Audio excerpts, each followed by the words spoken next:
Some people might have a little rock and roll pneumonia. You wanted the best, you got the best. From my home studio on Long Island, New York. Welcome to Ian Scotto Rocks. I am your host, Ian Scotto, and it's absolutely cliche at this point just to talk about that no band ever ends. I mean, I've been doing this channel for less than a year now, and just in the span of this channel, the bands we've seen come back. Aerosmith called it quits. They're back now, doing an album, an EP with Youngblood. We've seen Black Sabbath, who said they were done, do one final show. Twisted Sister, they said, unlike all these other bands, we're not going to come back. It's over for us. We did our farewell tour. Now they're coming back. And now, a band that I really didn't see this coming for is Rush. So the reason I'm so surprised by this one is that the attitude about when Rush tapped out was that they did it with some grace. They never said this is the farewell tour, but it was hinted at. I remember when they did those last shows 10 years ago, a lot of major Rush fans went out to multiple dates on that tour because they said, I don't think they're going to be doing this again, and it was hinted at, and they hadn't done it since. So that was back in 2015. 2020, we know that Neil Peart unfortunately passes away. And I didn't think they would come back to the stage with 2/3 of that group because Rush is such an iconic band where it's really generally always been those three guys. And everyone knows those three guys. And Neil Peart is a guy who's really irreplaceable. Unlike most drummers in other bands, he is just absolutely iconic to people. A lot of people would call him the greatest drummer of all time. So for them to come back, how would Neil Peart feel about it? I don't know, because he's no longer with us. But replacing Neil is Anika Nilles, who I'm unfamiliar with, but I'm sure she's a masterful drummer, because you're not just going to replace the great Neil Peart with anyone, right? Who should they have picked? You know what? I'll give you a little sleeper pick of mine.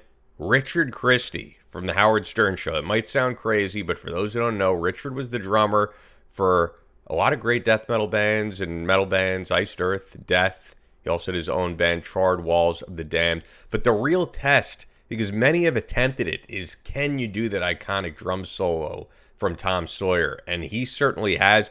I wish I could play the full thing here, but I'll show some of it on screen as I'm talking. It is absolutely amazing. He's one of the only people I've heard pull that off. And I think if he could do that, he'd be able to do the rest of the catalog. But it's just like, man, if they come back to the stage, these are guys in their 70s. Should they be doing this as Rush with just the two of them and a new drummer? You know, a lot of fans are not going to accept it. But the truth is, everyone has a price. Everybody has a price. Everybody has a price. Everybody has a price for the $1 Million Man. You know, and yeah, we'll see what happens from here. Here are the tour dates. I'm seeing the announcement right now from their website, Rush 50-something tour, which is insane. I mean, I'm under 40, and the day after I have a really strenuous workout, I could barely function. I can't imagine getting back on stage night after night. And if they don't do this in the fashion that they were able to 10 years ago, people will be disappointed, but way more people are just going to want to come out, whether there's some who won't accept it. I'm not going to read the whole thing, but it says across 7 cities, and we're going to look at the tour dates here, because there's a lot to scroll through, but let's zoom in on tour dates. June 7th and 9th, Los Angeles, Kia Forum. June 18th, Mexico City, Mexico. June 24th, Fort Worth, Texas, and June 26th, Fort Worth, Texas at Dickies Arena. The 16th and the 18th in Chicago, Illinois. The 28th and 30th at the iconic Madison Square Garden in New York. 2 dates, August 7th and August 9th in Toronto. And then only one date, unlike the others. Well, I guess Mexico is also like this. Cleveland, Ohio, September 17th at Rocket Arena. And where does it say when everything goes on sale? Because I know it mentions it here somewhere. That's like the pre-sale city. There's so many different pre-sale things. Fans will be able to participate October 9th. So, I mean, the sale should be coming up soon. Where is just the regular sale? General on sale begins on Friday, October 17th at 12 p.m. local time for the U.S. and Canada, and 11 local time for Mexico. So there you go, October 17th. But there's some different pre-sales. And unlike other dates that I talk about where I say you could wait until the last minute, I don't know about this one.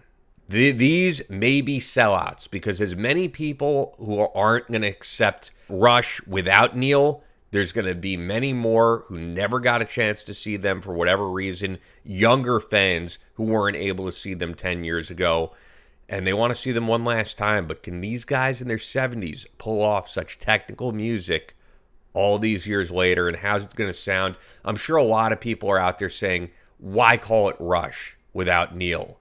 And I mean, the answer is kind of obvious because having that Rush name on the marquee, on the poster, is going to sell plenty of tickets. And maybe these guys just want to get up on stage in front of a massive crowd one last time. If they were to just play as Alex Lifeson and Geddy Lee of Rush, they probably wouldn't be playing arenas. And as Rush, they could play multiple nights in major cities. And if you're someone, I would say, like, let's say you're in Virginia or Pennsylvania where they're not playing and you just want to see this tour and you're like, maybe I'll wait it out. I could very well see these being the only dates and this being it. I don't know. I don't have any inside information, but I would say if you're dying to see this, make the trip. Make the trip from wherever you are to the nearest date because there are several dates here that you'll have a chance to choose from. Neil Peart was a guy who lived a really tough life beyond just being so extremely talented, losing his wife, losing his daughter, and then tragically leaving us too soon.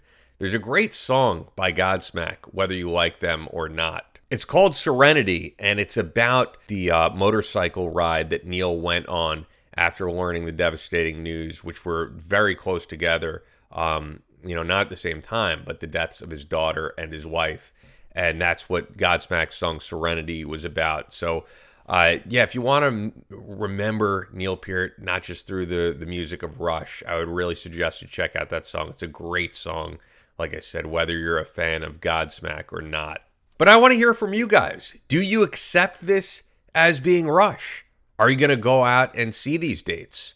Let me know in the comments below. Hey, be sure to like the video and subscribe. I'm sure there are plenty of AI-generated videos going around, so it would mean a lot to me if you show your appreciation for someone who's really adding some actual commentary, and I am a human being, despite what you may think. Send us a super thanks if you're feeling extra generous, and we also have a link in the description to the Etsy store where you could buy the Ian Scotto Rocks t-shirt and coffee mug. That logo is based off the Motley Records logo. I put a lot of thought into everything that I do here, and I hope you guys appreciate it. With that, you could check out some more content from Ian Scotto Rocks by clicking right here.